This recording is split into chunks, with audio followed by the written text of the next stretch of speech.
Bienvenidos y bienvenidas al segundo día de la jornada COVID-19 y Kinesiología, Desafíos de la Rehabilitación, organizada por estudiantes y académicos del Departamento de Kinesiología de la Universidad Metropolitana de Ciencias de la Educación. Mi nombre es Nicolás Rivera y en conjunto a mi compañera Francisca Vergara seremos los encargados de moderar este día de la jornada. Después de una gran primera parte de la jornada, en donde nos nutrimos de conocimiento de este virus, conocimos otras realidades y tocamos temas muy relevantes para la actualidad, continuaremos con estas maravillosas presentaciones. El día de hoy se abordarán temáticas respecto a la importancia de la evidencia en la toma de decisiones, la transparencia de los procesos y cómo el COVID nos ha afectado en cuanto a la rehabilitación kinesiológica, cómo se está dando el tratamiento ambulatorio, factores protectores y la rehabilitación en diferentes ámbitos como son los neurológicos, el respiratorio y el músculo esquelético. Bueno, muy buenos días a todos y a todas. Estamos muy felices de que nos estén acompañando en esta segunda parte de la jornada. Les recordamos que al final de cada presentación va a haber un espacio para preguntas en medida que el tiempo lo permita y que la jornada va a estar siendo grabada. Esperamos que el día de hoy sea una instancia provechosa para su aprendizaje y agradecemos su participación nuevamente y por supuesto la de los y las expositoras que van a compartir su conocimiento con nosotras este día. Sin más que agregar, damos inicio al segundo día de la jornada. Para ello, el director del Departamento de Kinesiología, el profesor Antonio López, nos va a dar unas palabras iniciales. Buenos días a todas, a todos. Muy contento nuevamente de saludar esta instancia y agradecer, por supuesto, de nuevo a la organización, tanto a las académicas y académicos y estudiantes que se han esforzado para levantar esta bonita instancia. También saludar a los participantes. Creo que ayer en algún momento hubo más de 100 personas, lo cual es bastante interesante porque efectivamente la pandemia y el COVID en particular nos está obligando a renovarnos, a actualizarnos, a transformarnos como profesión, y eso implica abordar nuevos desafíos que ayer pusieron en la mesa, digamos, de discusión los distintos expositores, y hoy día también en una variedad diferente de exposiciones, y por ello aprovecho de agradecer de todo corazón a todos quienes nos van a nutrir con sus conocimientos, con su experiencia durante el día de hoy. Les deseo éxito nuevamente en esta jornada y bueno, a iniciar con todo el estímulo, la motivación que nos convoca. Muchísimas gracias, profe. Bueno, nuestra primera presentación va a estar a cargo del kinesiólogo, profesor y diplomado Eduardo Quiñelén. Es kinesiólogo egresado de la Universidad Metropolitana de Ciencias de la Educación, diplomado en Medicina basada en evidencia de la Universidad Católica de Chile, diplomado en Gestión en Educación de la Universidad Bernardo Higgins, en Bioestadística y Epidemiología Aplicada de la Universidad de Chile, docente e investigador del Departamento de Kinesiología UMCE. Sus áreas de especialización son la fisiología del ejercicio, metodología de la investigación clínica y salud basada en evidencia. Buenos días, profesor. Adelante. Un micrófono, por favor. Hola, para compartir tengo acceso, ¿cierto? Sí. Sí, debería.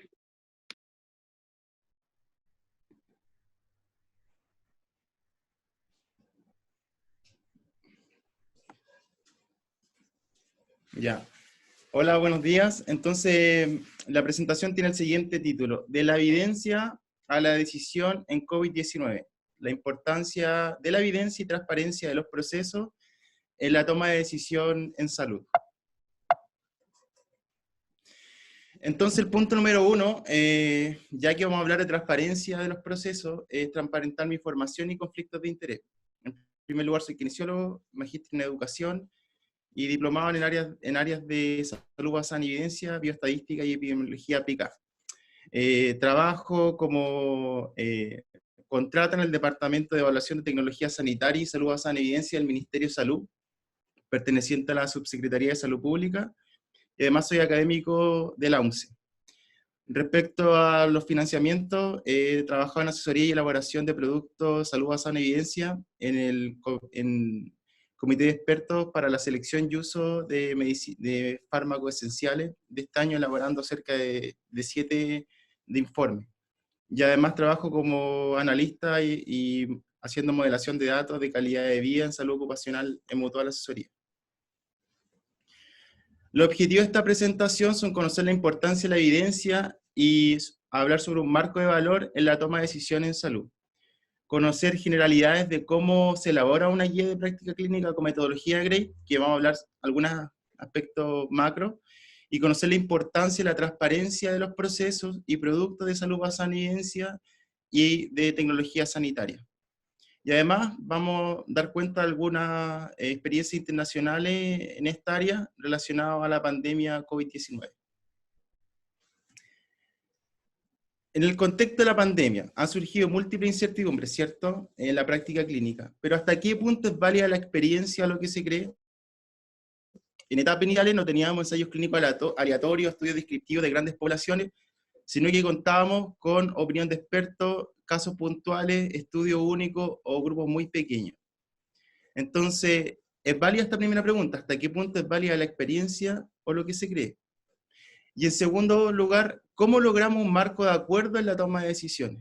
Podrían existir múltiples marcos o modelos para llegar a acuerdos, pero debe haber uno mejor que otro, alguno que tenga ventajas sobre otro, donde el paciente se beneficie, donde utilicemos la evidencia y tengamos un análisis y seguimiento de los beneficios, los riesgos y de otros aspectos, ¿cierto? Porque podemos tener la tecnología ideal, pero si no es aplicable, no están los recursos, o no es viable, o las personas no prefieren esa tecnología o esa intervención, difícilmente pueda tener un curso, una recomendación fuerte. En este sentido, algunas preguntas que han surgido respecto a la pandemia, voy a dar algún ejemplo. En personas con COVID-19 sometidas a ventilación mecánica invasiva, ¿se debe realizar movilización precoz versus no realizar? En esta misma población sometida a ventilación mecánica invasiva con secreciones bronquiales, ¿se debe realizar técnicas kinésicas sobre tórax o solo realizar aspiración endotraqueal? En personas con COVID-19 en el contexto de rehabilitación basada en el hogar, posterior al alta, ¿se debe realizar telerehabilitación pulmonar versus realizar rehabilitación pulmonar presencial? Respecto al ámbito farmacológico, en personas con COVID-19, ¿es efectivo el uso de ivermectina versus tratamiento estándar? ¿O podría ser cloroquina, hidroxicloroquina? Ustedes vieron en las noticias que cada semana o cada día se presentaban una lista de fármacos prometedores, y algunos daban opiniones a favor, otras opiniones en contra, e incluso hasta ciertas autoridades políticas daban cuenta de la efectividad, que se podría replicar su uso, y promovían su uso, pero no daban cuenta de su efectividad, su riesgo, u otros aspectos relevantes en la toma de decisiones que vamos a hablar en este transcurso. Entonces, si estamos en este marco, en este marco de incertidumbre, ¿qué información deberíamos basarnos para tomar decisiones? Alguien podría decir los congresos, ¿cierto? Pero los congresos tienen una cierta atemporalidad respecto a la generación de conocimiento. Podrían ser cursos, lo que me dijo el profesor en clase, una guía de práctica clínica con una metodología basada en evidencia como la metodología GRADE, lo que opina un experto, o artículos científicos. Alguien me podría decir, bueno, artículos científicos, pero ¿cuáles? ¿Vale lo mismo un ensayo clínico aleatorio, un estudio observacional, un estudio descriptivo o una carta de expertos? Claramente no. Claramente hay una diferenciación en estos distintos diseños y hay un por qué se diferencia. Y es porque se acercan de distintas formas a la causalidad. En el fondo, los mejores diseños son aquellos que están más cerca del fenómeno causal, y los estudios de menor jerarquía de la evidencia son aquellos que se alejan más del fenómeno causal. Por lo tanto, si no tenemos certeza sobre el balance de los beneficios y los riesgos adversos de una intervención en salud, podemos sumar gratuitamente eventos adversos, ¿cierto? Costo innecesario y, lo más importante, falsa expectativa de la población. Si yo digo públicamente que un fármaco tiene un beneficio y después sabemos que no es beneficioso y que suma riesgo y que más encima es caro, claramente tenemos una falsa expectativa de la población y hay un desprestigio detrás de esa falsa información. Entonces, ¿qué hacemos? Bueno, una alternativa es lo que ha propuesto la salud basada en evidencia de los últimos 20 años, que lo que ha hecho es generar un puente entre la generación de la información o la producción científica y la toma de decisiones. Antiguamente los papers estaban por un lado y la toma de decisión estaba por otro lado, y como que no hablaban mucho. Hoy en día están estrechamente relacionados y claramente lo que necesitamos es acercar aún más la producción de conocimiento científico clínico en la toma de decisiones y que las personas tengan el máximo beneficio, ¿cierto? Que las personas se beneficien de lo último que se publica y disminuir siempre los riesgos. Bueno, sabemos que hay que dar un marco, ¿cierto? Podrían haber múltiples marcos, pero es importante siempre tener el concepto de un marco de valor. Entonces son conjuntos de criterios y valores que deben ser tenidos en cuenta a la hora de asignar juicios a una tecnología en salud. Es cada vez más usada para conceptualizar el valor y para darle más objetividad y transparencia a las dimensiones valoradas, que pueden ser distintas más o menos, y la evaluación o juicios de cada uno de estos aspectos. Uno de estos ejemplos es lo que propone la metodología GRADE y el grupo GRADE, ¿ya? Que es una metodología para elaborar guías de práctica clínica.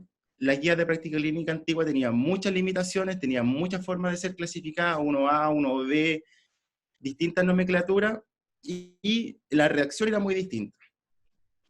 Entonces, lo que propone este grupo, de alguna forma, es estandarizar estos criterios y una cierta serie de juicios que va a evaluar un panel, y esos juicios tienen que ser transparentes, explícitos, y tienen que tener un marco mínimo. Por ejemplo, los efectos deseables, indeseables, evaluar la certeza, evaluar los valores y preferencias de las pacientes, que en muchas guías no eran considerados, pero es importante conocer cómo las personas valoran y prefieren alguna tecnología o valoran un desenlace. Tener explícito el balance de los efectos, cuáles son los recursos, puede ser o no necesaria la costo-efectividad, si implementar esa tecnología aumenta o disminuye la equidad, y qué tan aceptables por las distintas personas involucradas en la toma de decisiones. Y si es viable últimamente. Bueno, ¿qué es la metodología GRADE? Surge, como les dije, ya que había amplia variabilidad e incertidumbre en cómo se realizaban las distintas guías. Entonces lo que propone es superar estas distintas limitaciones de las distintas calificaciones previas, y lo que mejora la estandarización y la transparencia de los procesos. Hoy en día diversas instituciones ya la han tomado, y distintas iniciativas en el mundo ya progresivamente la han ido incorporando. El alcance de la metodología GRADE incluye la valoración de la certeza de la evidencia por un lado y la fortaleza de las recomendaciones. Entonces yo puedo tener una certeza de la evidencia desde muy baja a alta. Eso quiere decir que voy de una alta incertidumbre en los estimadores de efectos a muy poca incertidumbre, o sea, quiere decir que alta certeza, que conozco muy bien el efecto de una intervención y su riesgo adverso. Y por otro lado es, a partir de esta información, ¿cómo llego a una recomendación? Y estas recomendaciones tienen dos puntos: son fuertes, que quiere decir que a la mayoría de las personas debería ser aplicada, o son condicionales y dependen del contexto, la conversación del clínico con el paciente, los valores y preferencias de las personas para tomar una decisión final informada. Entonces el sistema GRADE parte de una pregunta, ¿ya? A partir de esa pregunta, elaborada por un panel, se busca toda la evidencia que hay en el mundo para responder esa pregunta, según ciertos criterios, que el criterio primario son revisiones sistemáticas de ensayos clínicos aleatorizados. Si es que no están estas, podemos ir a buscar directamente los ensayos clínicos aleatorizados y hacer la revisión sistemática, y elaboramos una síntesis de evidencia en un marco que se llama Evidence to Decision, para llegar finalmente a una recomendación. Entonces la estructura básica de este modelo es el siguiente: hay un equipo elaborador que elabora las preguntas en formato de pico, selecciona desenlaces críticos, que son aquellos relevantes para las personas que pueden percibir un cambio, se hace la búsqueda de evidencia, se crean las tablas de resumen de evidencia, se valora la certeza según alta, moderada, baja, muy baja, en función de la incertidumbre. Posteriormente esta información vuelve al equipo y ellos realizan un balance de la certeza, de los beneficios y riesgos, y pasan por todos los juicios de la metodología GRADE, que son 11, pueden ser más o menos. Finalmente se elabora una recomendación, y esta recomendación tiene estos criterios. Hacia los extremos están las recomendaciones fuertes, y en el ámbito amarillo quedan las recomendaciones condicionales. Y el Ministerio de Salud en este caso tiene una nomenclatura estándar para las recomendaciones. Las recomendaciones fuertes, el Ministerio de Salud usa la palabra recomiendo usar. Y en las recomendaciones condicionales, el Ministerio de Salud usa la palabra sugiere. Entonces, ¿qué es una guía de práctica clínica basada en evidencia? Son documentos que incluyen recomendaciones clínicas destinadas a optimizar el cuidado de las personas, las cuales son elaboradas a partir de una revisión sistemática de la evidencia. Se evalúan los riesgos y beneficios de las opciones o alternativas que se están comparando. ¿Cómo se prioriza una guía de práctica clínica? Hay distintas razones. Una, que pueden aparecer nuevas coberturas, aparición de nuevas tecnologías, hay mucha incertidumbre en la práctica clínica, aparición de nuevas terapias, o por ejemplo hay una ley que te mandata a elaborar guías clínicas, como por ejemplo la ley del cáncer. Además se deben definir los ámbitos de una guía clínica, puede ser diagnóstico, tratamiento no farmacológico y seguimiento, o una combinación de esto. Esto de qué depende del alcance y finalmente cómo el panel cree que la mejor forma de responder la pregunta en función de la incertidumbre que se ven en la práctica clínica. Por algo que es tan importante, que un panel sea diverso, heterogéneo, que estén todos los profesionales que representan o que están involucrados en el problema de salud, y no como antiguamente eran ciertos o algunos especialistas, idealmente que estén pacientes también para la toma de decisiones de estos modelos. ¿Cuál es la pirámide de jerarquía de evidencia que hablábamos antes? Esta, la pirámide tradicional, donde en la cúspide están las revisiones sistemáticas con metaanálisis de ensayos clínicos aleatorios, después tenemos los estudios primarios, y entre más alto estamos en la pirámide, estamos más seguros de la relación causal. También, idealmente, tenemos menor riesgo de sesgo. Pero sabemos que esto no es rígido, podemos tener estudios observacionales bien hechos, ¿cierto? Y que podrían superar un estudio aleatorizado mal hecho. Entonces tampoco es tan rígido, porque la certeza la podría superar, y finalmente es la certeza el criterio que utilizamos para evaluar de alguna forma lo que antiguamente decíamos calidad de la evidencia. Como les dije anteriormente, una vez que se identifica toda la evidencia internacional para una pregunta, se sintetiza en una tabla de resumen de evidencia que es esta. Y aquí tenemos los distintos desenlaces, se presenta un estimador de efecto relativo para cada uno de los desenlaces. Sabemos que los estimadores de efecto relativo por sí no dicen nada porque dan cuenta del efecto de una intervención, por lo tanto hay que pasar esto a término absoluto. El término absoluto o el efecto absoluto estimado lo que te quiere decir es cuál es el impacto del efecto relativo en una población real. Se hacen esos cálculos, hay distintas formas de calcularlo, la forma más habitual es usar la mediana de los riesgos de los grupos controles, y finalmente tenemos estas diferencias estimadas, ¿ya? También está la certeza de la evidencia para esta diferencia y puede ir acompañado de un mensaje clave en términos sencillos. Esta es la información básica de una tabla de resumen de evidencia. Ahora, la certeza de la evidencia, como les dije anteriormente, está graduada desde alta, moderada, baja y muy baja. Cuando una certeza de la evidencia es alta, conocemos el efecto de la intervención y existe una alta confianza y la evidencia es adecuada para recomendar una intervención. Y cuando la certeza es muy baja, existe considerable incertidumbre respecto al efecto de la intervención, por lo tanto decimos que la evidencia es probable que sea limitada. O dicho de otra forma, hay tanta incertidumbre en este estimador de efecto que el estimador de efecto que nosotros observamos en la realidad perfectamente puede ser otro. Haciendo la idea a fuerza, tenemos en el extremo las recomendaciones fuertes y en el amarillo las recomendaciones condicionales. ¿Pero qué significa una recomendación fuerte? Indican que existe una alternativa claramente superior, por lo que seguir las recomendaciones es la conducta más apropiada en todas o casi todas las circunstancias, salvo contextos muy justificados. Y las recomendaciones condicionales dicen que seguir las recomendaciones es la conducta más adecuada en la mayoría de los casos, pero se requiere considerar y entender evidencia de los efectos, valor y preferencia, los costos y la disponibilidad de recursos.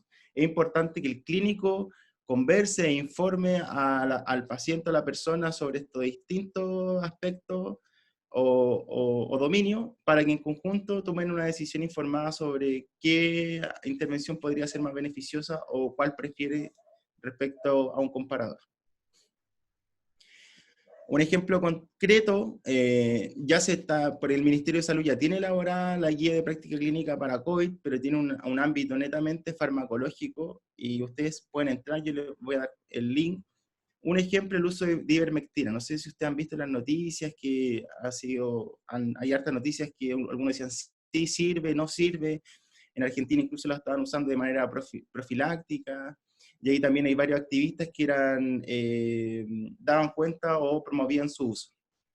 El Ministerio de Salud elaboró una recomendación en base a la evidencia disponible y fue condicional, y dice: El Ministerio de Salud sugiere no utilizar ivermectina como parte del tratamiento habitual. El comentario del panel, que es también parte de la estructura estándar de una recomendación, que es aclaro o da una bajada de lo que se recomienda acá. Dice que en la actualidad existe incertidumbre respecto a si la ivermectina ofrece o no algún beneficio en personas con COVID-19. Por otra parte, su uso podría aumentar los riesgos adversos. Hasta que no exista evidencia de mayor calidad en el uso de la ivermectina, no parece apropiado como parte del tratamiento habitual en personas con COVID-19. Y una recomendación condicional, esto también es parte de la publicación estándar y va acompañado de su certeza, que en este caso es muy baja. Aquí tengo los estimadores de efecto relativo para los 3 desenlaces que se utilizan en esta guía respecto al uso de ivermectina: mortalidad, uso de ventilación mecánica y evento adverso. Si uno ve los efectos relativos, parece que es muy efectivo, ¿cierto? 0,33, un riesgo relativo 0,21, pero miren los eventos adversos, 2,12. Ya, entonces aquí toma relevancia lo que les dije anteriormente. Una cosa son los efectos relativos y otra cosa son los efectos absolutos estimados. Yo puedo tener un efecto relativo que parece ser muy efectivo, pero cuando lo llevo a término absoluto no es tan efectivo. Se dan cuenta aquí los beneficios no son muy grandes, son 47 menos por 1000, pero miren el riesgo relativo que hay acá, 0,33. O sea, si uno mira ese riesgo relativo, podría decir, oye, esto es muy efectivo. Cuando vemos el desenlace de ventilación mecánica, también un 0,21. Pero cuando llevamos este término absoluto, son 69 menos por 1000. Y respecto al evento adverso, suma evento adverso. ¿Ya? Entonces, en los términos absolutos hay que darles también un contexto y se han establecido umbrales, ¿ya? Entonces podríamos decir que diferencia de menos de 10 eventos por 1000, una diferencia no importante, diferencia entre 11 y 25 son efectos muy pequeños, diferencia entre 26 y 50 efectos pequeños, diferencia entre 51 y 100 son efectos moderados, y diferencia de más de 100 podrían llamarlos efectos grandes. Ahora, respecto al mismo, para la mortalidad, el uso de ivermectina, se dan cuenta que el estimador de efecto que teníamos agrupado era 0,33, pero ahora cuando separamos, un análisis de subgrupo que hizo la OPS, cuando separan los estudios de baja calidad con los estudios de alta calidad, la intervención se hace menos efectiva. Entonces, cuando yo hago esa separación por subgrupo, los estudios de alta calidad te dicen que no es tan efectiva como parece. O sea, si yo llevo este estimador de efecto relativo ahora a término absoluto, estos datos que se ven acá arriba van a ser mucho menores. Entonces eso justifica aún más no usar ivermectina, ¿ya? Otro ejemplo de algo fuerte, porque no todo es condicional, también hay recomendaciones fuertes, el uso de dexametasona. Una recomendación fuerte, con certeza la evidencia moderada. Y aquí tenemos el ejemplo y de alguna forma lo que va a resumir es lo que les digo anteriormente. Esta es la guía COVID, que está basada en evidencia.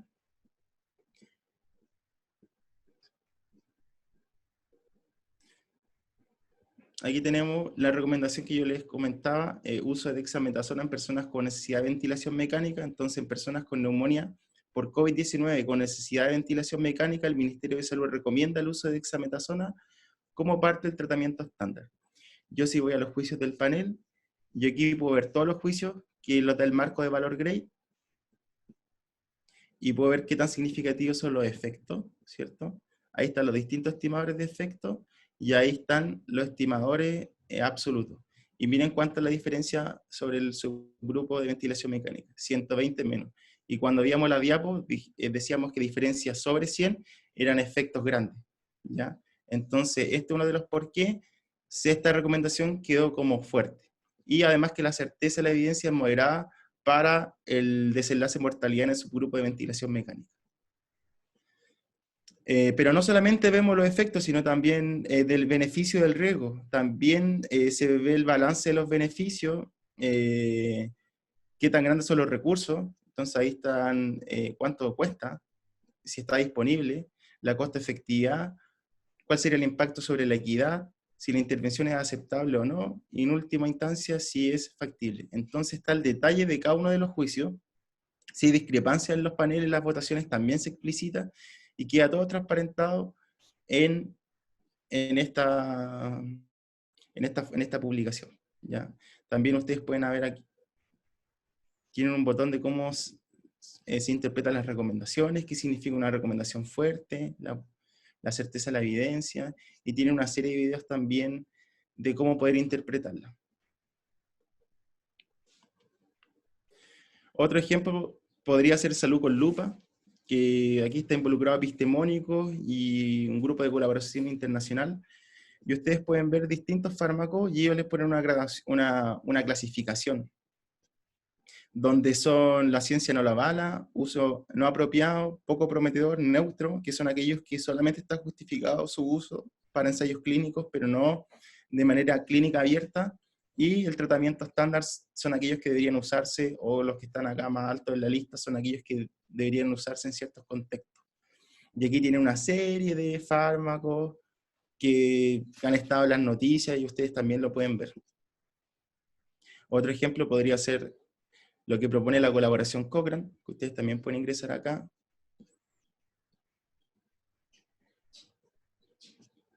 Y otro ejemplo, lo que hace la OPS respecto, que también ha publicado guías con metodología Gray respecto a ciertos fármacos. Entonces, si se dan cuenta, a modo de conclusión final, ya distintas instituciones lo utilizan, en Chile ya lo estamos usando, la metodología Gray debería ser la metodología usada para elaborar recomendaciones, porque es distinto una normativa, una orientación y una guía de práctica clínica. La guía de práctica clínica, donde hay incertidumbre, deberían aclarar esa incertidumbre, orientar la práctica clínica, y consideran también otros factores, y no solamente la evidencia de efectividad, sino evidencia de valor y preferencia, evidencia de equidad, evidencia de disponibilidad de recursos, porque puede ser la mejor tecnología, pero si no la podemos aplicar hoy en día, lamentablemente no puede ser recomendado de manera rutinaria. Eso, muchas gracias. Muchas gracias, profesor, por su exposición. Muy claro todo. No tenemos preguntas. Y bueno, aquí vemos lo importante que se vuelve el desarrollo de la ciencia en el quehacer kinesiológico y cómo tenemos que ir acorde a la evidencia siempre. Muchas gracias, profesor Quiñelén. Excelente presentación. Ok, como no tenemos más consultas, seguimos con la jornada. Bueno, damos inicio a la segunda presentación del día de hoy, en donde el kinesiólogo Jaime Opaso nos comentará sobre el tratamiento ambulatorio en APS en pacientes post-COVID y nos ayudará a conocer la relevancia de la APS en el manejo de la actual pandemia, las competencias que ha tenido que desarrollar, así como también el rol de la kinesiología en el área. Además, conoceremos cuál es el rol que cumple la toma de muestras, el diagnóstico y la trazabilidad en este proceso. Entonces, bienvenido, kinesiólogo Jaime Opaso. Él es kinesiólogo de rehabilitación osteomuscular del CEFAM La Hormida y es magíster en envejecimiento y calidad de vida. Perdón. Muy bienvenido. Hola, buenos días.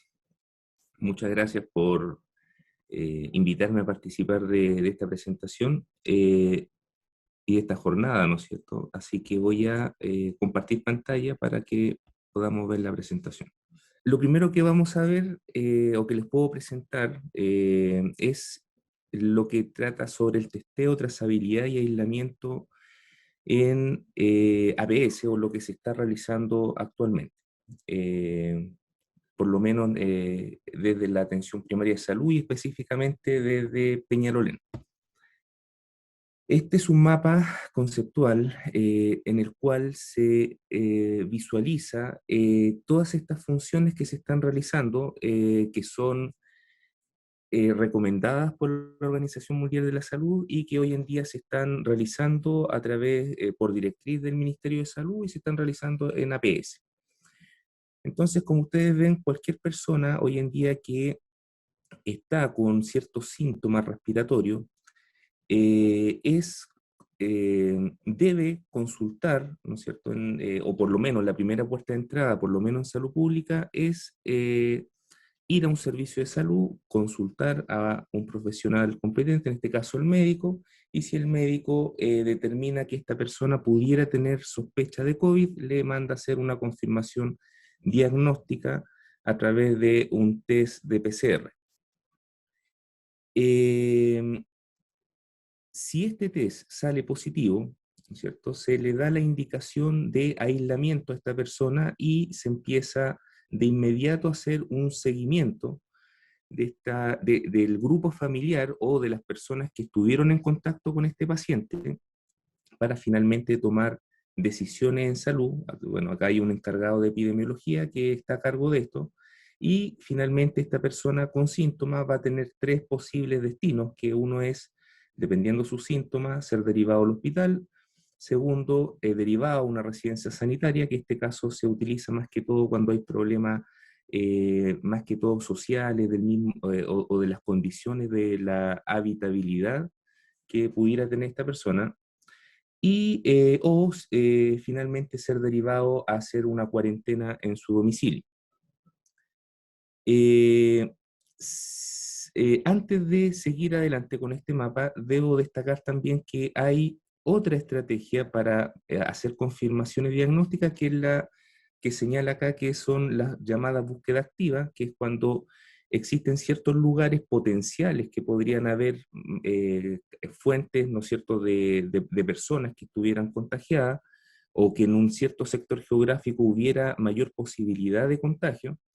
Se manda un equipo de salud a ese lugar, por lo general a través de una clínica móvil, y se empiezan a realizar búsqueda activa, que es la toma de PCR, pero a personas asintomáticas, personas que no tienen síntomas, pero se les toma un PCR para buscar y cerciorarse de que las personas están efectivamente sanas. Eso finalmente es como el objetivo, pero de estas personas pueden aparecer personas que efectivamente al momento de tomarse el examen, a pesar de estar asintomática, salgan positivos, y se vuelve a realizar este paso que ya mencioné. Ahora, cuando una persona está en el hospital, en una residencia sanitaria o en un domicilio, o en su domicilio, ¿no es cierto?, se hace una investigación y seguimiento del caso, en el cual se definen 3 personas o 3 posibles pacientes que pudieran existir, ¿no es cierto?, de aquellos que están en fase de cuarentena. Uno es el caso índice. Este caso índice es una persona que se tomó el PCR y salió positivo, por lo tanto es la persona que está contagiada. El contacto estrecho es aquella persona que vive en el mismo domicilio o estuvo en contacto con esta persona, pero que actualmente está sin síntomas, y si es que se tomó el PCR salió negativo, pero de todas maneras, por el hecho de haber estado en contacto con esta persona, también debe permanecer en cuarentena. Y el caso probable, que es la figura de aquella persona que no se toma un PCR, que por lo general parte siendo un contacto estrecho, pero que en el momento del transcurso de los días, esta persona empieza con ciertos síntomas. Entonces, si empieza con ciertos síntomas y estos se mantienen en los días, esa persona es considerada como que estuviera contagiada, se empieza a tratar, se empieza a dar las prestaciones de salud, pero sin la toma del PCR de forma inicial. Entonces, esas son las 3 figuras de personas que existen, por lo menos para nosotros, estando en este testeo, trazabilidad y aislamiento.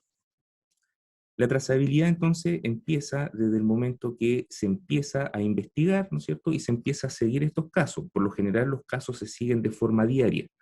La cuarentena para un caso índice dura 11 días, y si al día 11 esta persona está sin síntomas o con síntomas leves, es dado de alta, y las personas que están en contacto estrecho en su domicilio, ¿no es cierto?, también se cuentan 11 días, al día 11 está de alta, si es que no ha experimentado síntomas, pero se hace un seguimiento hasta el día 14, donde se les llama por teléfono, y por lo general por teléfono, ¿no es cierto?, y se empieza a ver si es que ha experimentado eh, alguna sintomatología, o si no, al día 14 se le da de alta.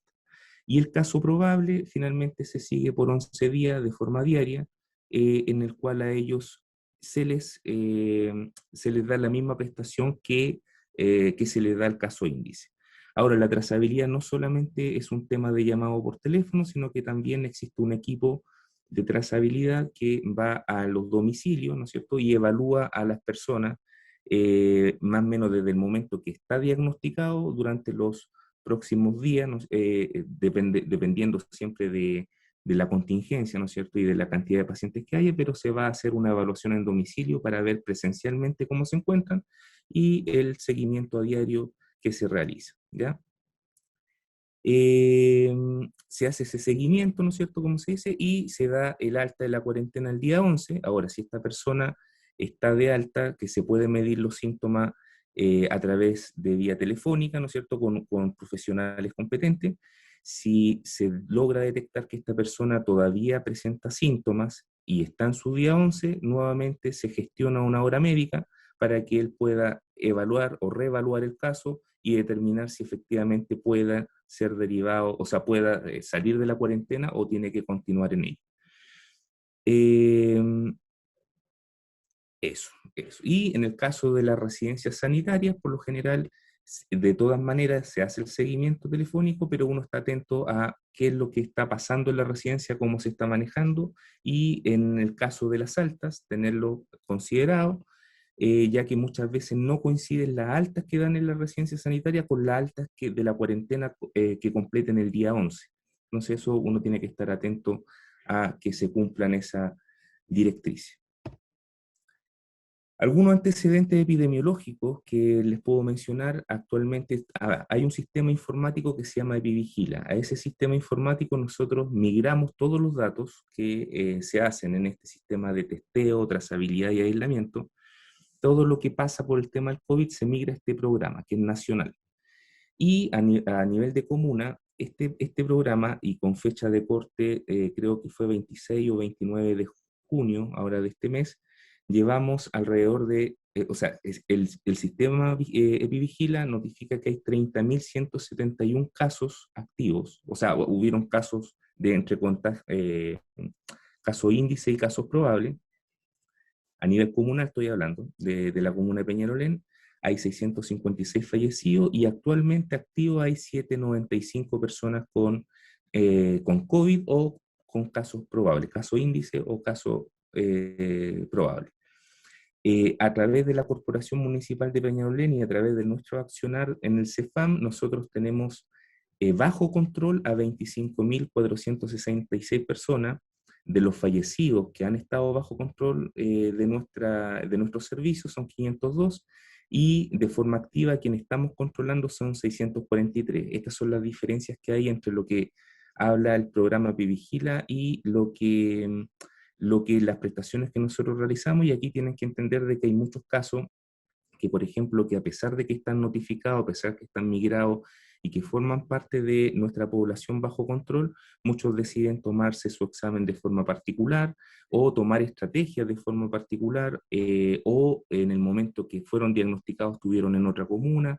Por lo tanto, se generan ciertos grados de diferencia en el accionar, ¿no es cierto?, de lo que uno podría realizar. Estos mismos antecedentes ahora están divididos acá, quizás no vale mucho la explicación, pero sí podemos mencionar de que hay distintos sectores en la comuna de Peñalolén y estos son los casos de los 643 que mostraba en la diapositiva anterior. Los 643 está dividido por los distintos sectores, cuánto a la fecha están hospitalizados, cuánto han fallecido a la fecha y cuántos se han recuperado, ¿ya? Y el total de diagnosticado a nivel total. De los 643, ¿no es cierto? Bueno, esta es la misma tabla, pero tomando el porcentaje que hay en cada macro sector. Ahora, el macro sector esto es fluctuante, porque puede ser de que haya una fuente de contagio más alto hoy en día, ¿no es cierto?, en Peñalolén alto, pero puede ser de que en las próximas semanas esto pudiera revertirse o que haya un brote epidemiológico más en La Hormiga, en San Luis. Entonces, eso va fluctuando a medida que pasa los días o el tiempo. Ahora, en relación a los pacientes evaluados por CEFAM por la rehabilitación, por aquellos pacientes que han estado hospitalizados y han salido de alta del hospital, hay un total de 326 pacientes que han sido evaluados por los distintos centros de atención primaria, y de estos 326 pacientes se han evaluado todos ellos y una vez que se han evaluado, quienes han cumplido criterios para iniciar la rehabilitación son 182, 144 no han tenido el criterio después de realizar la evaluación tanto por el médico y el kinesiólogo, no han cumplido con el criterio para entrar al programa, y eso básicamente es porque a pesar de haber estado hospitalizado y a pesar de haber pasado por distintas situaciones, ¿no es cierto?, del manejo de su patología en el hospital, se encuentran funcionalmente de manera normal, ¿ya? A la actualidad se han egresado, más o menos hasta el 26-29 de junio, se han egresado 108 pacientes que han estado hospitalizados, que han cumplido con criterios de rehabilitación, y que se le ha hecho rehabilitación. Se han egresado 108 pacientes, pero de los cuales 94 han sido alta efectiva y 14 por distintas situaciones han tenido abandono en la medida que se ha realizado la intervención, y dentro de estos abandonos está considerado también que el paciente, a pesar de que no se sienta bien, ¿no es cierto?, pueda rechazar la terapia, y ahí ya no hay mucho que hacer, o se ha ido a otro domicilio fuera de la comuna, ¿no es cierto?, o finalmente ha decidido, a pesar de estar con ciertas limitaciones, volver a su fuente laboral o a su trabajo. Por lo tanto, han abandonado la terapia, ¿ya?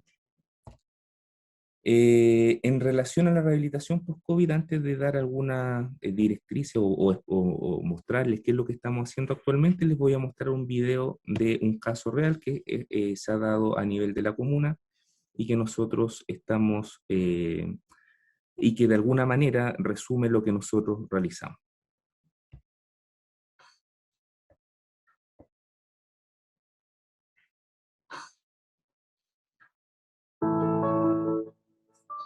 Yo, en todo momento, cuando se declaró la pandemia, pensé, y tuve mucho miedo, les digo miedo,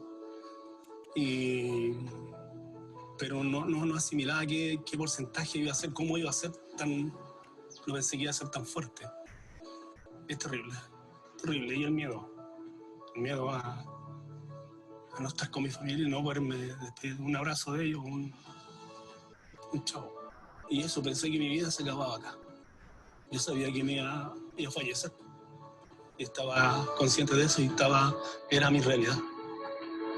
Yo me estaba preparando para fallecer.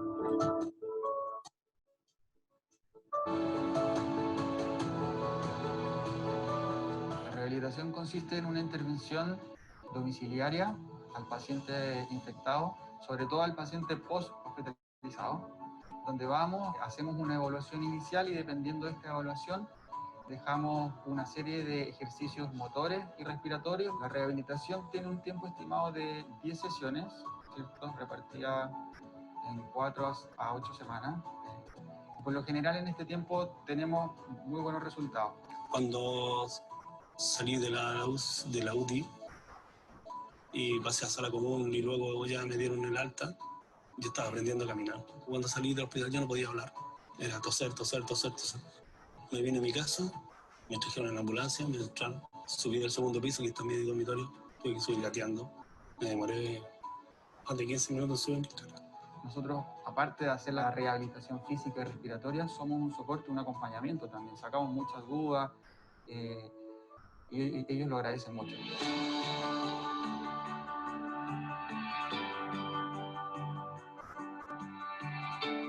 Esto es algo nuevo para todos y tuvimos que armar algo desde cero y hemos tenido muy buenos resultados. Claramente un orgullo para nosotros como kinesiólogos y para el centro, médicos, para todos, como equipo en general. He visto los cambios en mí y lo que queda es lo mínimo. Si estoy aquí es por ello. El mensaje que le diría es gracias. Gracias por todo.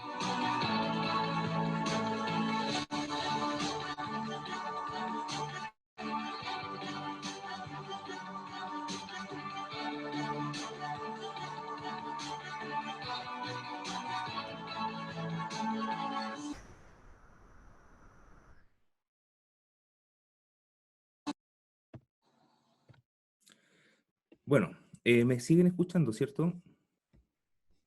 Sí, súper. ¿Sí? Ya, se vio el video para estar... ¿Sí? Sí, sí, sí. Ya, ok.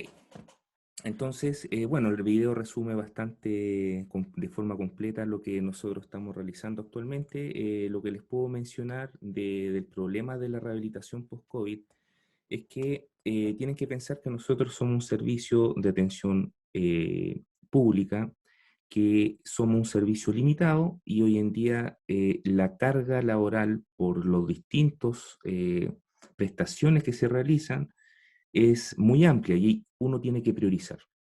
Entonces, de todas las priorizaciones que se realizaron, ¿qué es lo que nosotros pusimos mayor énfasis para tratar de ser lo más equitativo en la realización y armar un programa de rehabilitación?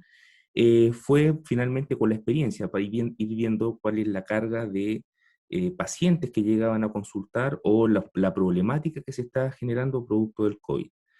En su momento, los pacientes que más requirieron rehabilitación o que estaban solicitando distintos tipos de atenciones, tanto por ellos mismos, por las derivaciones que nos hacían desde el hospital, eran obviamente los pacientes que estaban con COVID, pero que reunían la característica que estuvieran o que hayan pasado por cierto grado de hospitalización. Y dentro de esta hospitalización, aquellos que estuvieron con mayor tiempo en este servicio de salud. No es lo mismo un paciente que estuvo hospitalizado 7 días que el que estuvo 2 meses, por ejemplo. Y la tercera característica, aquellos que entraron a algún tipo de manejo de ventilación mecánica, sobre todo invasiva. Ya, eso es como el grueso de pacientes que nosotros tomamos atención, han llegado más derivaciones, o llegaron en cierto momento con más derivaciones y que efectivamente presentaban problemas funcionales a los cuales había que tomar decisiones, ¿no es cierto? Y armar algún programa que fuera estandarizado a través de el servicio de salud, sobre todo a nivel comunal. ¿Qué secuelas funcionales fuimos viendo nosotros en este tipo de pacientes? Secuelas de inmovilización prolongada, secuelas de desacondicionamiento cardiovascular, desacondicionamiento pulmonar, desacondicionamiento físico, musculoesquelético, fatigas o grandes sensaciones de fatiga de los pacientes, disneas mantenidas, post altas y pérdida de autovalencia. Recuerden que el primer grupo que empezó a salir de alta del hospital eran personas ya más adultas y adultas mayores, no el caso que actualmente estamos viviendo, pero este era como el grueso de pacientes que estaban llegando para que fueran manejados a nivel de CEFAM. Entonces, con la finalidad de disminuir estas secuelas, el riesgo de dependencia y lograr reintegrar a los usuarios su actividad de la vida diaria, se determinó implementar este programa de rehabilitación comunal. ¿Ya? ¿Cuál es la población objetivo? Población post-alta hospitalaria, pacientes con hospitalización domiciliaria también por el tema del COVID. ¿Cuáles son los criterios de inclusión para entrar al programa? Pacientes que sean FONASA, inscritos en algún CEFAM de Peñalolén, mayores a 15 años, con antecedentes de la hospitalización y con patología de base descompensada. Los criterios de exclusión, menores de 15, pacientes con déficit cognitivos, usuarios con patología de base descompensada y usuarios que rechazan el tratamiento en su momento. El plan de tratamiento contempla una evaluación médica inicial a la alta hospitalaria del paciente. En este caso, si un paciente es dado de alta al hospital, quien tiene que realizar la evaluación es el médico y el kinesiólogo. Ojalá fuera en el mismo momento, pero si no se puede, parte con el médico y posteriormente se evalúa a nivel kinésico, el médico encargado de ver hemodinámicamente al paciente y si es que está en condiciones de realizar algún grado de terapia y el kinesiólogo para la evaluación funcional y determinar si es que efectivamente presenta algún problema funcional que requiera de la rehabilitación. La terapia considerada en este programa considera atenciones presenciales, ya sea en domicilio en el centro y telemáticas. Pero todo esto depende de la realidad que viva cada CEFAM. Por ejemplo, hay CEFAM que tienen la realidad de realizar atención en el mismo centro, porque cuenta con los espacios y la implementación dada. hay otros que no lo cuentan o no tienen la misma infraestructura, o el accionar de un CEFAM pudiera estar ocupando todos los espacios físicos, por lo tanto no es posible llevarlo al CEFAM, por lo tanto nuestro accionar tendría que ser centrado directamente en domicilio o al revés, ¿no es cierto? Hay gente que puede recibir atención telemática, pero hay otra gente que a lo mejor no tiene las posibilidades tecnológicas de recibir esta atención. Entonces, en ese juego nosotros nos encontramos por lo menos a nivel de cada CEFAM y dependiendo de la realidad, el tipo de rehabilitación que se realiza con cada uno de ellos. Una vez que se realizan las sesiones programadas, como lo decía mi colega en el video, son 10 sesiones que contempla el programa, y después de eso el paciente debe ser reevaluado si es que presenta o sigue presentando alguna limitación funcional, y se toman las decisiones para las acciones a seguir.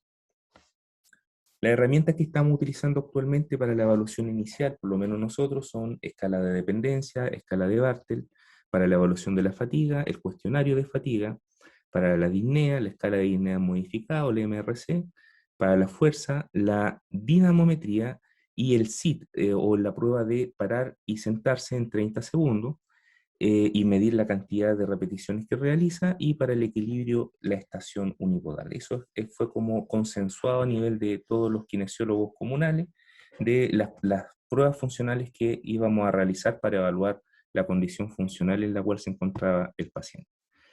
Entonces, en un primer flujograma inicial se determinó que cuál era el accionar que se tenía que realizar, lo que el mismo que le expliqué en texto, ¿no es cierto? Que primero se evaluaba en domicilio por el médico, si cumple o no con los criterios de inclusión, se evalúa a nivel kinésico y se podría determinar, dependiendo la fatiga y el índice de Bartel, dónde realizar la rehabilitación, pero posteriormente también, que no está considerado acá y que se tuvo que realizar, es ver la realidad local.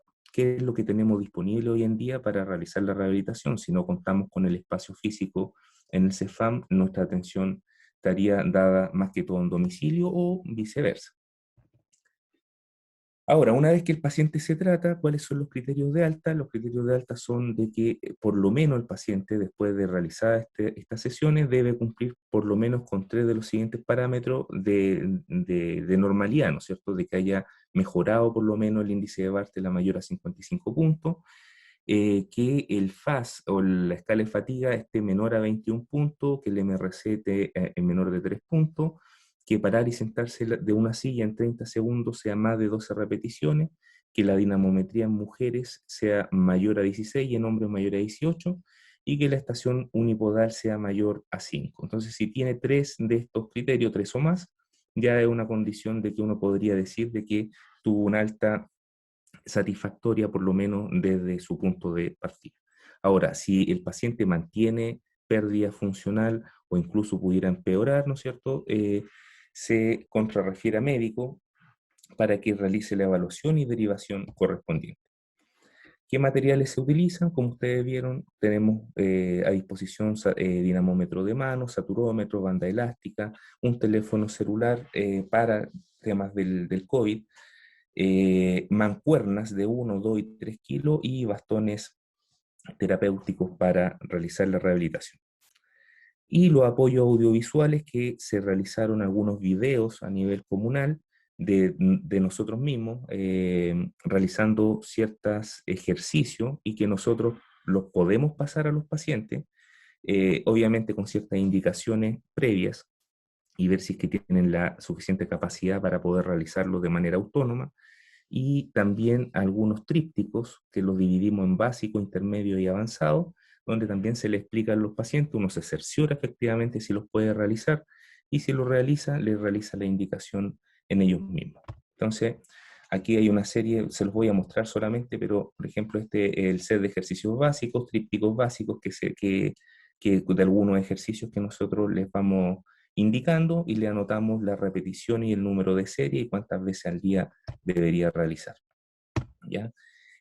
Posteriormente, si va avanzando y se va encontrando en mejores condiciones, se le indican otros tipos de ejercicios con las mismas directrices, y ya cuando están un poco más avanzados, se les da otro set de ejercicios, ¿ya?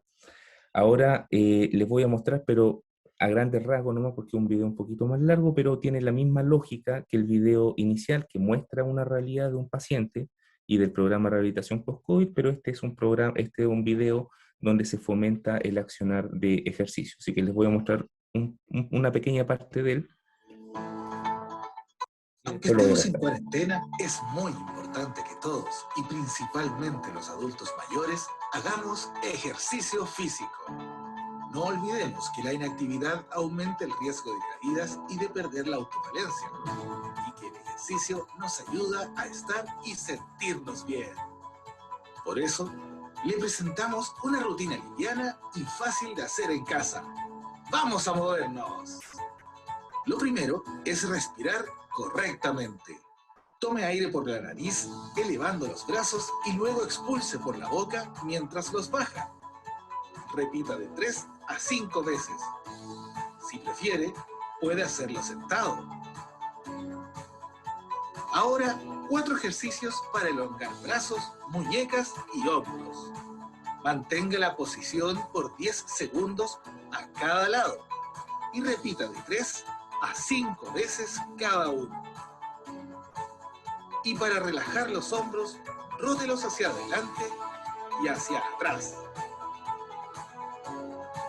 Estiremos un poco la espalda, así, hacia atrás y hacia los lados, manteniendo cada posición por 10 segundos.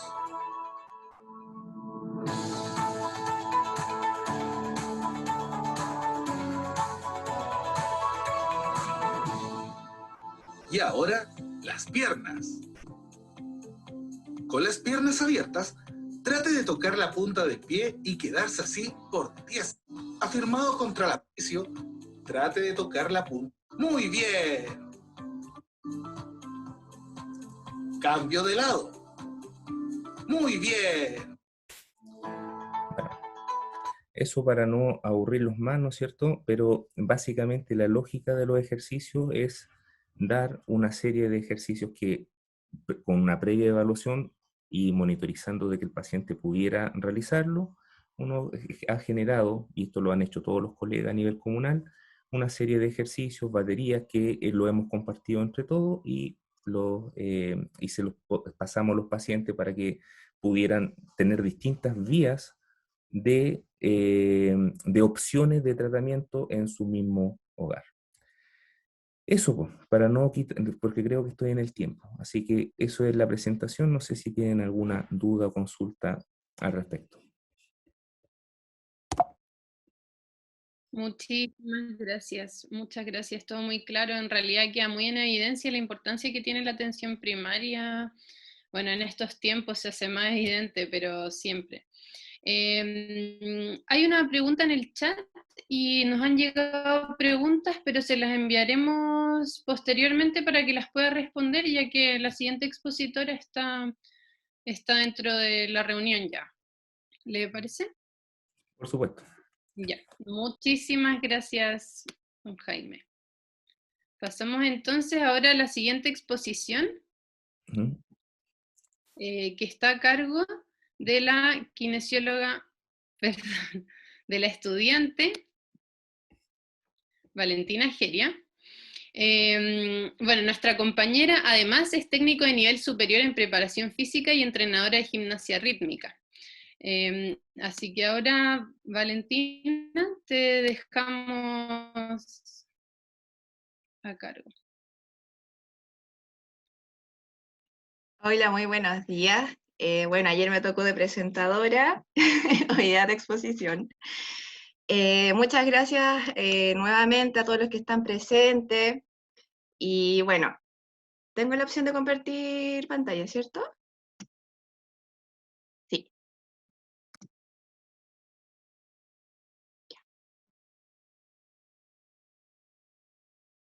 Se ve, ¿cierto?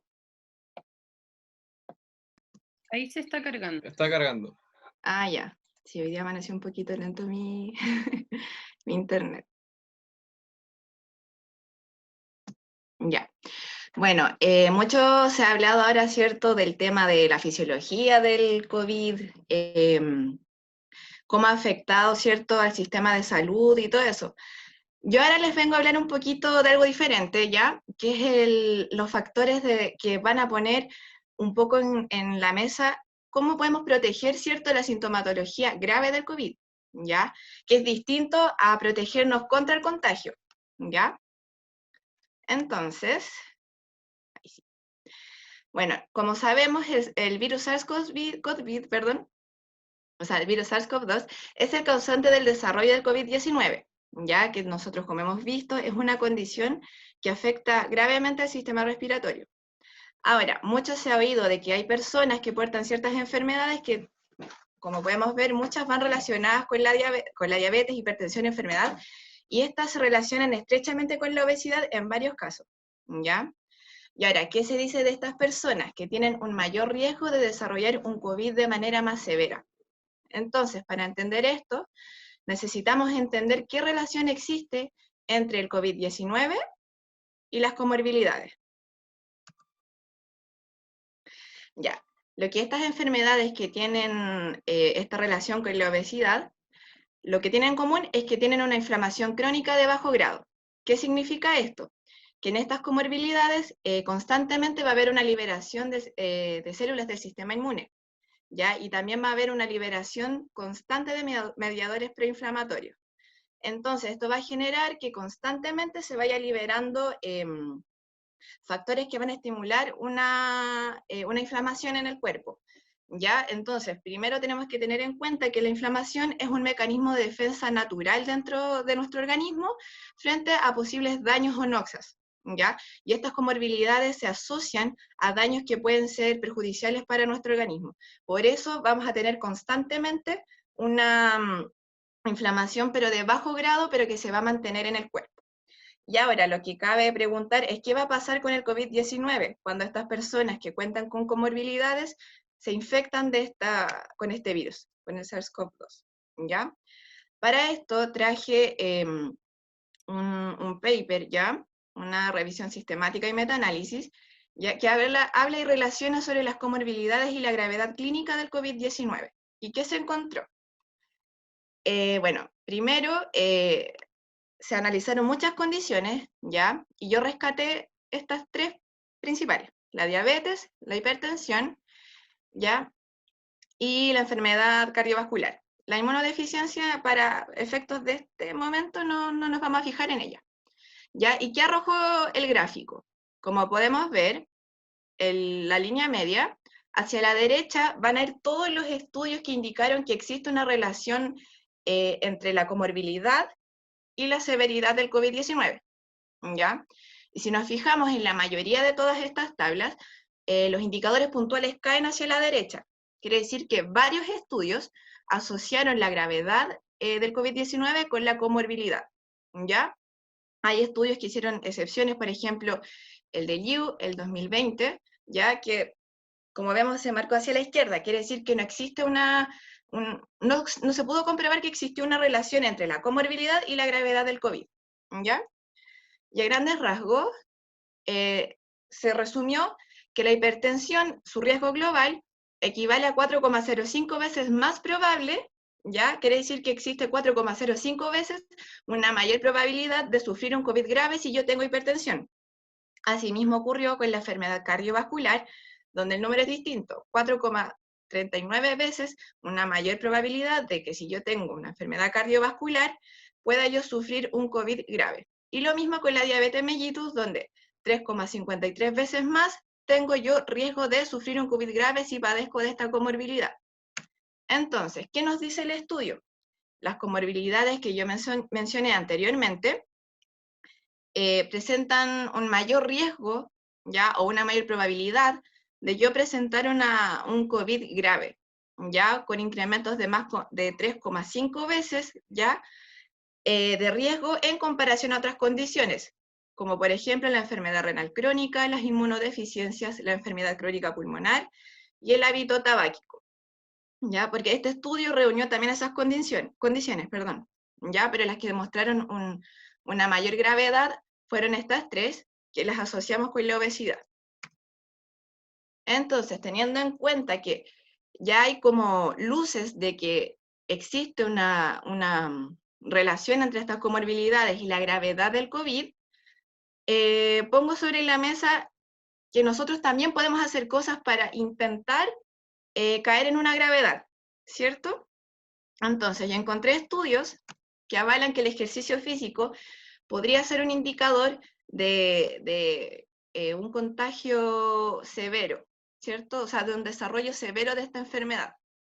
Entonces, en el siguiente estudio, ¿ya? Hace una relación entre si acaso el ejercicio físico ofrece alguna protección sobre el proceso proinflamatorio que da el virus SARS-CoV-2. ¿Ya? ¿Y qué se encontró? Se recolectaron diferentes evidencias donde explica que existen citoquinas que son liberadas producto del ejercicio que tienen una función antiinflamatoria. Pero antes, tenemos que entender que una citoquina puede cumplir muchas funciones, ¿ya? Porque son proteínas que actúan mediando interacciones complejas entre células. Cuando yo tengo una enfermedad como la diabetes, hipertensión, una comorbilidad, mejor dicho, las citoquinas predominantes van a ser inflamatorias, ya van a favorecer este proceso que es crónico de inflamación y constante en el tiempo, pero las citoquinas que se van a liberar en el ejercicio físico van a ser antiinflamatorias, ¿ya?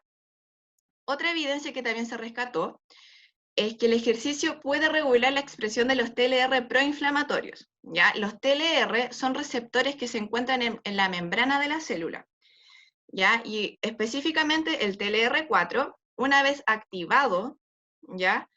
Genera mecanismos que van a inducir una inflamación en el sistema. Por ende, el ejercicio se comprobó que tanto una serie aguda de ejercicio aeróbico o un entrenamiento de fuerza va a disminuir la expresión de los TLR proinflamatorios. Otro estudio que también encontré interesante y que también lo comento porque hace relación entre el receptor AC2, ¿ya? Y el vínculo con el ejercicio físico de moderada intensidad. Porque es interesante. Como vimos en la jornada de ayer, el AC2 es la llave de entrada del virus SARS-CoV-2, ¿cierto? Para el organismo. Entonces ahora cabe preguntar, ¿cómo es posible que la llave de entrada sea a su vez un beneficio para atenuar, ¿cierto?, la gravedad del COVID?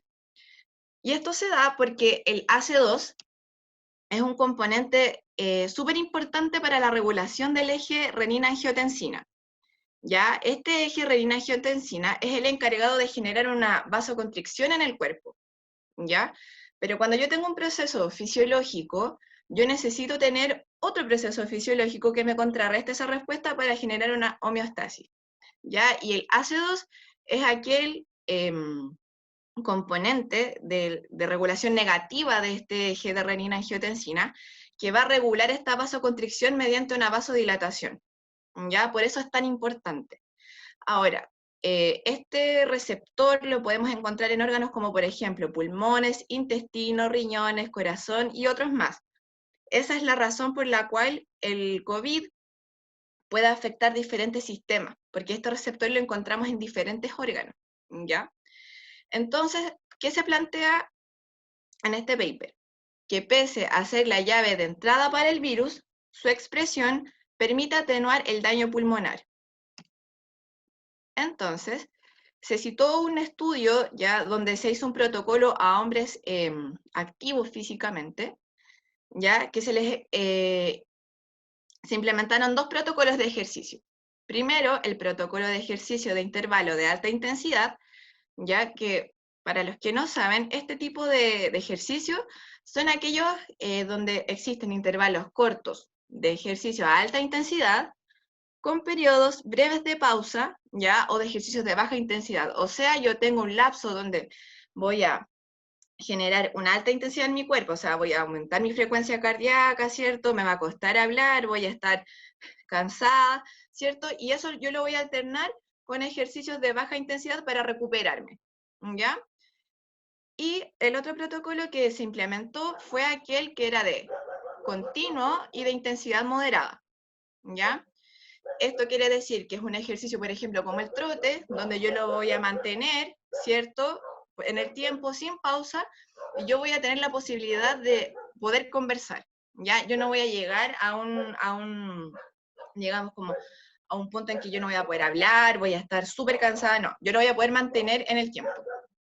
Entonces, ¿qué se hizo? Después de esta intervención, a los participantes se les tomó una muestra de sangre. ¿Para qué? Para medir las concentraciones de esta enzima que les mencioné anteriormente, el H2, ¿ya? ¿Y qué se demostró? Habían aumentos significativos de este componente en la muestra de plasma, en ambos protocolos, ¿ya? O sea, quiere decir que hubo actividad de esta enzima, pero se encontró mayormente en el ejercicio continuo de intensidad moderada, más que el de alta intensidad, ¿ya? Entonces, como conclusión, vemos que el ejercicio aeróbico sí genera una respuesta, o sea, aumenta, perdón, de manera aguda la actividad de esta enzima, ¿ya? Pero basándonos principalmente en aquel de intensidad moderada, más que en el de alta intensidad, ¿ya? Entonces dejamos en cuenta que el ejercicio, como se ha dicho desde mucho tiempo, desde que empezó la pandemia, efectivamente tiene una incidencia sobre la protección, ¿cierto?, de la severidad del COVID, ¿ya? Ya, y otro tema que también encontré interesante, que no se ha hablado mucho, es el tema de la alimentación como factor de protector, ¿ya? Se sabe que la mala nutrición y un estilo de vida pobre favorecen el curso de la enfermedad, ¿ya? Hablamos de estilo de vida pobre cuando yo no realizo actividad física, estoy ligada al sedentarismo, ¿cierto? Porque esto me va a favorecer primero una posible obesidad, porque recuerden, también hay una mala nutrición, ¿ya? Y recordemos que la obesidad también va ligada con enfermedades, comorbilidades, ¿cierto?, que mencionamos al principio, diabetes, hipertensión. Entonces, este es un ambiente muy favorable para que la enfermedad se desarrolle de manera grave, ¿ya? Entonces, varios estudios ahora han planteado la hipótesis de que los hábitos alimenticios pueden jugar un papel muy importante en el COVID, ¿ya? Son varios estudios, pero ninguno ha hecho una intervención directa sobre esto, ¿ya? Entonces, el siguiente estudio es el primer estudio de casos y controles que reporta una asociación entre la alimentación y la severidad que puede presentar el COVID. Y en esto participaron 6 países: Francia, Alemania, Italia, España, Reino Unido, perdón, y Estados Unidos, ¿ya? Este es el estudio. Ya, ¿y qué se hizo? Primero se evaluó la alimentación del personal de salud de los países que nombré y sus dietas, ¿ya?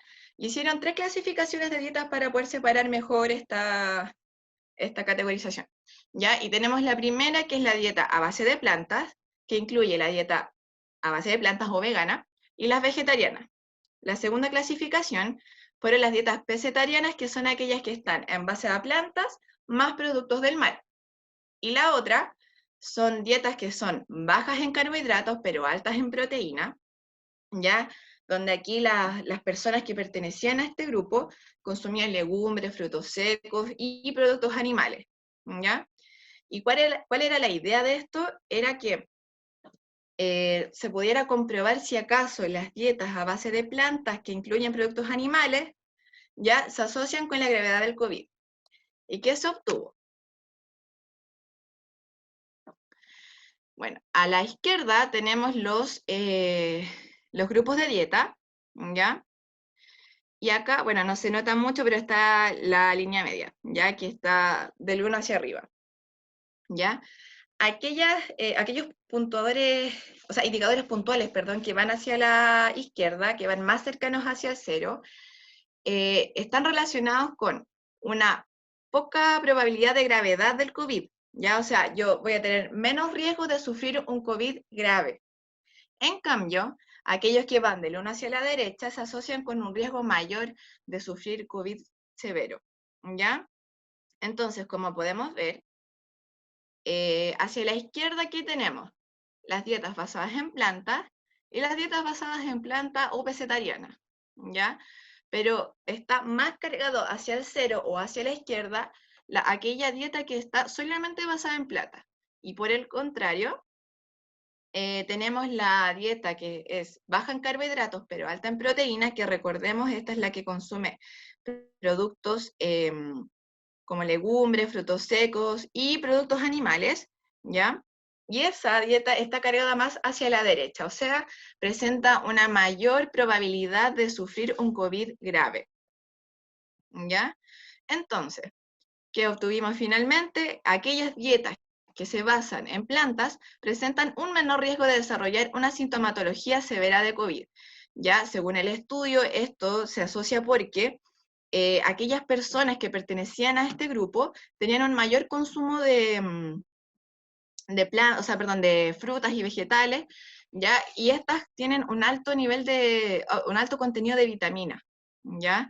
Y las vitaminas permiten tener una mejor recuperación de ciertas enfermedades, ¿cierto? Una menor duración.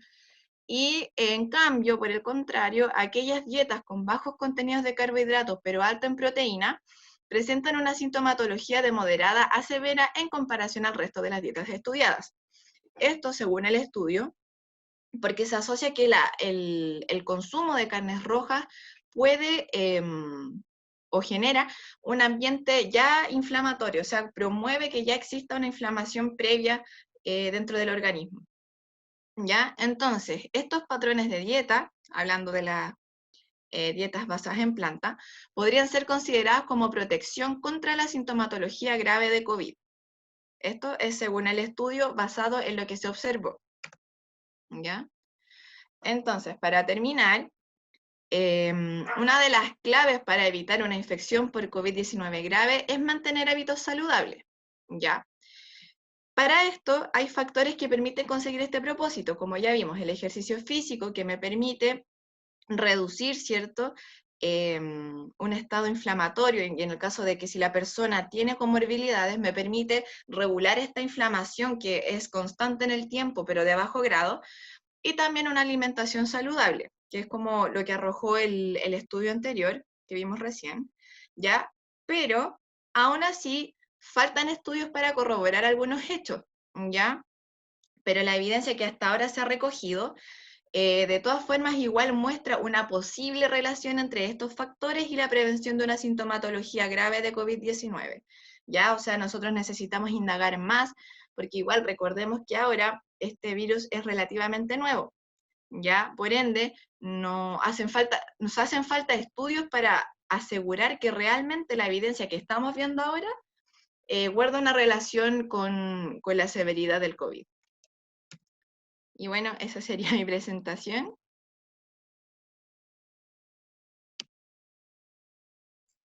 Muchas gracias, Valentina. Excelente presentación. Bueno, y con esto vemos la importancia que nosotros y nosotras como kinesiólogos y kinesiólogas debemos dar a la promoción de la vida sana y de la buena alimentación, el ejercicio y todo lo que eso conlleva.